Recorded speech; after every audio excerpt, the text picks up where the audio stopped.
Assalamualaikum warahmatullahi wabarakatuh. Perkenalkan, nama saya Leliana Dewi Oktavia. Saya dari Tadris IPS Yain Ponorogo. Di sini saya akan menjelaskan mengenai review buku Di Bawah Lentera Merah karya Suwogi. Nah, buku ini menjelaskan laporan yang dibuat oleh Suwogi yang menarasikan satu periode krusial dalam sejarah Indonesia yaitu menyangkut masalah-masalah sosial di Semarang. Dan juga sekaligus perjuangan syarikat Islam di bawah kepemimpinan Samoen yang berpikir secara sosialis revolusioner. Perjuangan yang dimaksud adalah perjuangan melawan penindasan dan kesewenang-wenangan Hindia pada masa itu. Nah, berawal pada tanggal 6 Mei 1917, Presiden Syarikat Islam Semarang menyerahkan kedudukannya kepada presiden baru yaitu Samoen. Di bawah kepemimpinan Samoen ini, pendukung Syarikat Islam berasal dari kalangan kaum buruh dan rakyat kecil.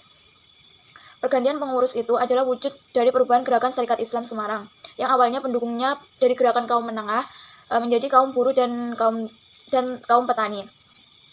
Hal tersebut merupakan tonggak berdirinya Marxis di Indonesia. Kemudian, semenjak tahun 1870, pemerintah Hindia Belanda membuat beberapa peraturan baru yang mengubah Indonesia dari sistem jajahan ala VOC menjadi jajahan sistem liberal. Pada masa ini kerja rodi dihapuskan, namun tetap saja perkebunan yang dulunya dimonopoli oleh pemerintah kini boleh diusahakan oleh model-model swasta, yang artinya eksploitasi sumber daya alam di Indonesia lebih membabi buta. Apalagi pada masa ini, para petani masih mudah untuk dibodohi. Mereka dipaksa menyewakan areal sawahnya untuk dijadikan perkebunan tebu oleh perusahaan swasta, namun dengan harga yang tidak sesuai. Pemerintah memperalat para lurah untuk memaksakan para petani agar mau menyewakan areal sawahnya tersebut. Sawah yang sudah disewakan tersebut mengakibatkan para petani tidak mempunyai lahan untuk bercocok tanam. Kebutuhan hidup mereka menjadi tidak terpenuhi. Sehingga mau tidak mau mereka menjadi kuli di perkebunan tebu dengan gaji yang minim. Pada masa itu, hidup petani menjadi miskin dan mengenaskan. Petani pun berusaha memberontak dengan membakar kebun-kebun tebu milik para pengusaha tersebut. Semakin banyak penindasan di desa-desa, maka semakin banyak kebun tebu yang dibakar. Persoalan ini kemudian mempengaruhi pergerakan Syarikat Islam Semarang di tahun 17-an dan menjadikan organisasi itu lebih revolusioner. Dalam triwulan pertama tahun 1917, Semarang terjangkit wabah pes. Angka kematian tinggi pada masa itu karena kepadatan penduduk yang berada dalam gang yang kumuh. Rumah yang terbuat dari atap rumbia dan bambu menjadi sarang tikus. Keadaan gang yang sempit dan padatnya perumahan warga memudahkan tersebarnya penyakit. Kemudian pemerintah memberi waktu 8 hari kemudian pemerintah mengambil tindakan membakar perumahan rakyat yang merupakan sarang tikus tersebut. Kemudian rakyat diberi waktu 8 hari untuk pindah tempat. Tentunya para warga tidak akan sanggup pindah dalam waktu sesingkat itu. Kemudian dengan paksaan para berbagai organisasi, pemerintah Semarang akhirnya membangunkan perumahan untuk rakyat. Pada saat itu, agitasi Syarikat Islam Semarang tentang wabah pes mendapat sambutan yang hangat. Namun pada akhir tahun 1917, saat tiba musim hujan, situasi kian memburuk karena wabah pes menjalar hebat. Kemudian pada tanggal 8 sampai 9 Maret 1917, kaum perempuan dan buruh yang kelaparan mengadakan demonstrasi sambil menyanyikan Mari Selais. Tentara yang dikirim untuk menyebarkan adanya demonstrasi itu menolak untuk menembak kaum yang lapar, kemudian menyebabkan adanya revolusi Rusia. Pada saat itu, Tsar turun tahta, kemudian pemerintah profesional Rusia, kemudian dibentuklah pemerintah profesional Rusia. Berita tentang revolusi dan demonstrasi itu sampai di Indonesia 10 hari kemudian. Sniflitlah yang menulis artikel Zegepral atau kemenangan itu ketika menerima berita tersebut. Karena artikel ini, Sniflit diseret ke pengadilan dengan tuduhan menghasut rakyat Jawa, menghina pengadilan, menuduh pemerintah berbuat sewenang-wenang, dan yang lainnya. Kemudian jaksa menuntut Sniflit untuk dijatuhi hukuman 9 bulan penjara. Namun hakim menyatakan ia bebas dan tak lama kemudian dia dibuang. Pada dasarnya pembebasan itu hanya untuk memudahkan pembuangan Sniflit. Kemudian Samoen menggerakkan Syarikat Islam Semarang ke jalan sosialistik revolusioner. Kondisi-kondisi sosial yang telah tersedia, tanpa kondisi tersebut, usaha Samoen akan sia-sia. Kemudian pada waktu itu pergerakan politik jarang sekali. Kalau tidak akan dikatakan, tidak ada yang mempunyai basis-basis ideologi teoritis. Kemudian pada tahun 1917 sampai 1918, keadaan sosial yang memburuk menjadi tantangan bagi setiap pemikir politik pada masa itu. Pers Indonesia menjadi penuh dengan adanya karangan-karangan yang mencoba untuk berpendapat mengenai persoalan-persoalan keburukan kondisi sosial. Beberapa orang menyalahkan kemajuan teknik, namun beberapa lagi mengeluarkan konsepsi kebejatan moral. Dan ada pula yang menyalahkan orang Jawa yang dianggap pemalas dan pemboros. Namun karena Sniflit, mereka belajar menggunakan analisis marxistis untuk memahami realitas sosial yang dialami. Mereka berpendapat bahwa kesengsaraan rakyat Indonesia merupakan akibat dari struktur masyarakat itu sendiri, yakni struktur masyarakat tanah jajahan yang diperas oleh kaum kapitalis. Sejumlah pengusaha yang berhasil memeras kekayaan alam Indonesia sekaligus memeras rakyatnya, sehingga kemiskinan dialami rakyat Indonesia yang mengakibatkan tumbuhnya kriminalitas di kalangan rakyat Indonesia dalam bentuk perampokan dan kelaparan. Karena itu terjadilah peperangan, yakni Perang Dunia I, yang disebabkan adanya persaingan antara kepentingan kaum kapitalis Eropa, yakni kapitalis Inggris melawan Jerman. Pada masa itu, pemerintah dan para pengusaha tidak memperhatikan rakyat. Bahkan karena mempunyai banyak uang, mereka dapat membeli dan menyogok para pegawai pemerintah. Pemerintah lebih mementingkan kaum kapitalis daripada rakyat jelata. Pemerintah membangun irigasi dari uang pajak yang dibayar oleh rakyat. Namun air irigasi tersebut malah digunakan untuk mengairi perkebunan pemerintah, baru kemudian untuk mengairi sawah rakyat. Pada siang hari, perkebunanlah yang diairi, sedangkan pada malam hari baru untuk mengairi sawah rakyat. Padahal rakyat pada siang hari sudah bekerja. Malamnya harus terpaksa bergadang lagi untuk mengairi sawahnya.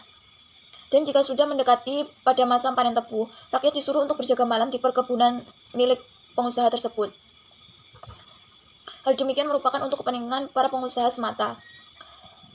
Namun ketika kelaparan melanda para rakyat jelata, usul untuk mengurangi areal tebu sebanyak 50% bahkan ditolak. Tetapi ketika ada bahaya mengancam di luar, pemerintah justru menganjurkan adanya milisi Bumi Putra dengan tujuan untuk melindungi pemerintah dan menjadikan rakyat sebagai umpan. Pemerintah selalu menjanjikan bahwa suatu ketika rakyat Indonesia akan mendapatkan zilbistur atau imbalan. Dan rakyat Indonesia harus bersabar untuk itu. Rakyat Indonesia pada masa itu memang membutuhkan pendidikan karena pemerintah tidak pernah mendidik rakyat Indonesia. Yang didirikan hanya sekolah-sekolah guru dan pemerintah. Sadar akan pentingnya pendidikan tersebut, kemudian Syarikat Islam Semarang merencanakan pendidikan sebagai program perjuangannya. Kenyataan menunjukkan bahwa justru dari pemerintahlah penindasan-penindasan yang muncul. Sehingga terletak kewajiban rakyat untuk mencapai cita-cita perbaikan. Dengan persatuan yang teguh dari para rakyat yang tertindas, dapat diciptakan kekuatan yang mampu memaksa pemerintah tunduk pada tuntutan-tuntutan rakyat. Pimpinan Syarikat Islam Semarang selalu menekankan betapa pentingnya persatuan antara buruh dan tentara. Persatuan demikian sangat ditakuti oleh kaum kapitalis. Pada hakikatnya, buruh dan tentara sama-sama merupakan rakyat miskin yang diperas oleh kaum kapitalis. Dengan persatuan yang kuat, kaum kapitalis dapat dihadapi, dapat dipaksa untuk menerima tuntutan-tuntutan dari rakyat. Rakyat dan buruh hanya dapat dipersatukan apabila mereka sadar akan keperluannya. Selama mereka belum sadar, semua usaha akan gagal. Pada masa itu, cara menyadarkannya, yakni dengan cara bicara belak-belakan, nyata dan jelas supaya dapat dimengerti oleh rakyat. Pada masa itu rakyat Jawa masih bodoh dan untuk menyadarkannya perlu dijampuk dengan artikel-artikel yang berani. Tulisan-tulisan yang logis dan ilmiah tidak ada gunanya karena tidak dimengerti oleh rakyat. Pada masa itu disebut dengan cara hantam promo. Walaupun pada masa itu cara tersebut dianggap sebagai cara perjuangan yang ngawur, tidak berstrategi dan hanya didorong sentimen saja. Namun pada periode tersebut, cara tersebut adalah cara yang tepat. Pada masa jabatan Presiden Syarikat Islam masa ini, untuk pertama kalinya muncul soal-soal tanah partikelir, perkebunan tebu, Vlokstrat, dan masalah nasib buruh.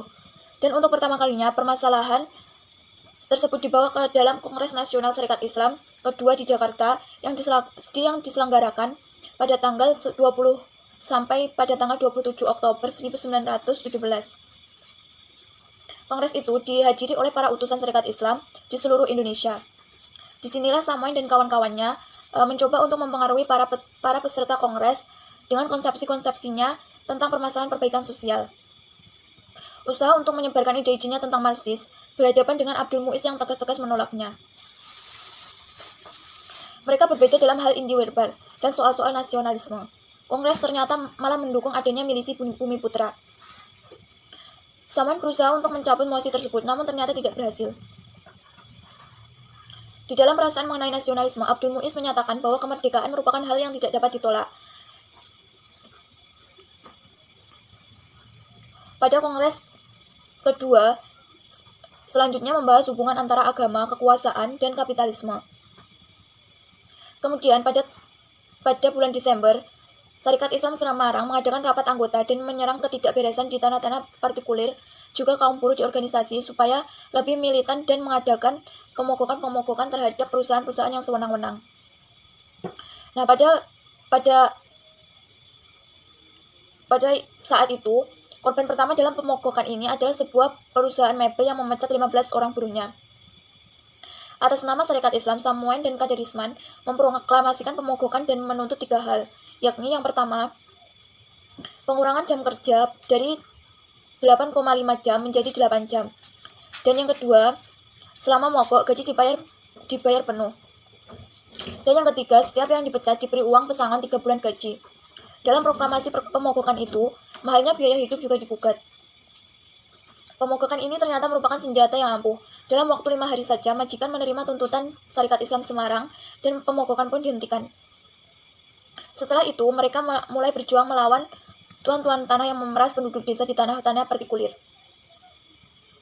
Langkah pertama yang mereka ambil adalah menulis surat terbuka kepada tuan tanah di Semarang. Dalam surat itu, dinyatakan harapan agar mereka mau menjual tanah-tanah mereka kepada pemerintah dan pemerintah agar mengurangi sewa tanah 50%. Di samping itu, agar kerja rodis seperti gugur gunung dan jaga di gedung dihapuskan, akhirnya dikabulkan juga oleh tuan-tuan tanah dan Syarikat Islam Semarang. Tindakan pemerintah terhadap dunia pergerakan kian lama kian terasa. Dr. Cipto berteriak-teriak menuntut pengurangan areal tebu dan perbaikan nasib rakyat. Masalah ini diperdebatkan dengan sengit di dalam dewan. Akhirnya datang berita bahwa Volksraad menolak ide pengurangan areal tebu dengan perbandingan suara 10-20.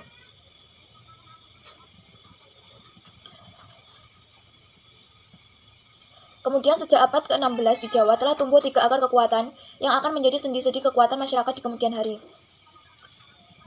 Pertentangan antara kaum santri dengan kaum priayi terus berlangsung setelah kedatangan Belanda. Usaha Sunan Amangkurat I untuk menumpas Sunan Giri, pembunuhan terhadap ulama Islam Mataram, mungkin dapat kita lihat sebagai contoh pertentangan kedua kelompok tadi. Dengan sendirinya, kaum santri merupakan sumber kekuatan untuk melawan kaum kafir atau Belanda dan priayi.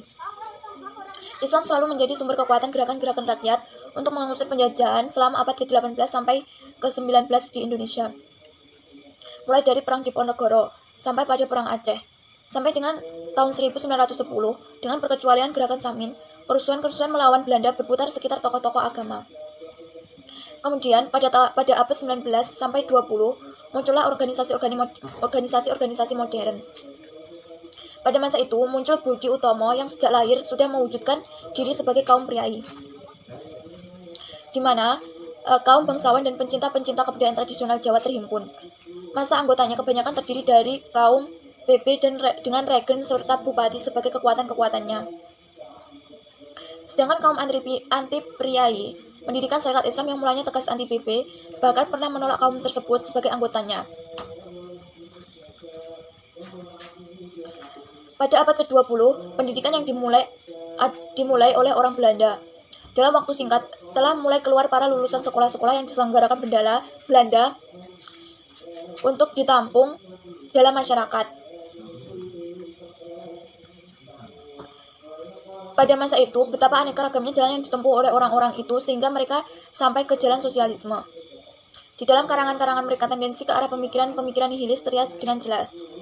Sekian dari saya, apabila ada kurang lebihnya mohon maaf. Akhiran wassalamualaikum warahmatullahi wabarakatuh.